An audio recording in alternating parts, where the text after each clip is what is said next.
നിങ്ങളുടെ favourite shows ഇനി ഒരിക്കലും മിസ്സാവില്ല. ഇപ്പോൾ C5-ലൂടെ കാണും നിങ്ങളുടെ ഫേവറേറ്റ് ഷോസ് തികച്ചും സൗജന്യമായി. വിശ്വാസവഞ്ചനയോ? ഇത്രയും കാലം വിഷ്ണുവേട്ടനെ പ്രാണനായി നെഞ്ചോട് ചേർത്ത് പിടിച്ച ഞാൻ.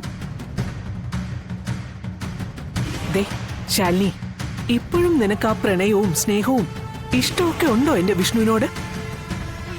അവൻ മറ്റൊരു പെൺകുട്ടിയെ വിവാഹം ചെയ്തു കൊണ്ടുവന്നതിന് ശേഷവും വിഷ്ണുവേട്ടനോടുള്ള ഇഷ്ടം ഓരോ ദിവസവും കൂടുന്നതല്ലാതെ കടുകമണിയോളം പോലും കുറഞ്ഞിട്ടില്ല സത്യാമ്മേ. എങ്കിൽ നീ അത് തെളിയിക്കണം. തെളിയിക്കാൻ ഞാൻ എന്റെ ജീവൻ തരണോ? പറയേ. അത്രയൊന്നും നീ ബുദ്ധിമുട്ടണ്ട. നേരത്തെ ഞാൻ പറഞ്ഞില്ലേ, ഇതിലൊരു ചെറിയ ഒപ്പ്. വിഷ്ണുവിനെ നീ ആത്മാർത്ഥമായി പ്രണയിക്കുകയും സ്നേഹിക്കുകയും ചെയ്യുന്നുണ്ടെങ്കിൽ നിനക്ക് അവന് വേണ്ടി ചെയ്യാൻ പറ്റുന്ന ഏറ്റവും വലിയ കാര്യം അവന്റെ ജീവിതത്തിൽ നിന്ന് ഒഴിഞ്ഞു കൊടുക്കുകയാ. എടി, അവനത് ആഗ്രഹിക്കുന്നുണ്ട്. നിന്റെ മുഖത്ത് നോക്കി അവനത് പറയുന്നില്ലെന്നേ ഉള്ളൂ. എപ്പോഴോ സ്നേഹിച്ചിരുന്ന ഒരാളെന്ന നിലയിൽ നിന്നോട് അവനത് പറയാനുള്ള മടിയുണ്ട്. എടി, അവൻ സ്നേഹിക്കുന്ന പെൺകുട്ടിക്കൊപ്പം ഒരു സമാധാന ജീവിതം അവൻ ആഗ്രഹിക്കുന്നുണ്ട്. അതുകൊണ്ടാ കാർത്തികയുടെ മുന്നിൽ വെച്ച് നീ കെഞ്ചിയിട്ട് പോലും അവനൊരക്ഷരം പറയാതിരുന്നത്. ശരീരത്തിൽ വളർന്നു പോയ ക്യാൻസർ മുറിച്ചു മാറ്റുമ്പോൾ വേദനയുണ്ടാവും. അത് വലിയ വേദനകൾ തടയാനുള്ള ഒരു മുൻകരുതലാ. നിന്റെ കാര്യത്തിൽ അവൻ അനുഭവിക്കുന്ന വേദന ഇപ്പൊ അതാ. മുറിച്ചു മാറ്റുമ്പോ വേദനിക്കോ എന്നൊരു ഭയം.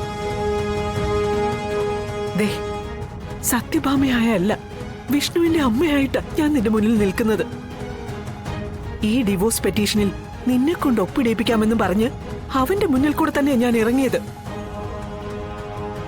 അതെ ശാലിനി, നീ ഒപ്പിട്ട അവനെ ഒപ്പിടാന്ന് അവൻ എനിക്ക് വാക്ക് തന്നേക്കുവാ. അല്ലെങ്കിൽ തന്നെ നീ എന്തിനു ഭയപ്പെടണം? അവന്റെ ഒപ്പോ സമ്മതോ കൂടാതെ നിർബന്ധിച്ചു വാങ്ങാൻ കഴിയുന്നതല്ലല്ലോ ഡിവോഴ്സ്. നീ ഒപ്പിട്ടാ തന്നെ അവൻ ഒപ്പിടാതെ ഇത് നടക്കില്ല.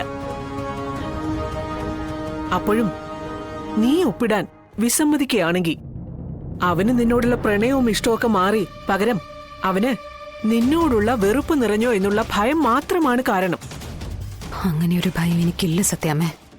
എങ്കിൽ നീ അത് തെളിയിക്ക് ശാലിനി. വിഷ്ണുവിനോടുള്ള പ്രണയം സത്യമാണെന്ന് തെളിയിക്കാം.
ഡൗൺലോഡ് ചെയ്യൂ C5 ആപ്പ്. കാണൂ എല്ലാ എപ്പിസോഡുകളും സൗജന്യമായി.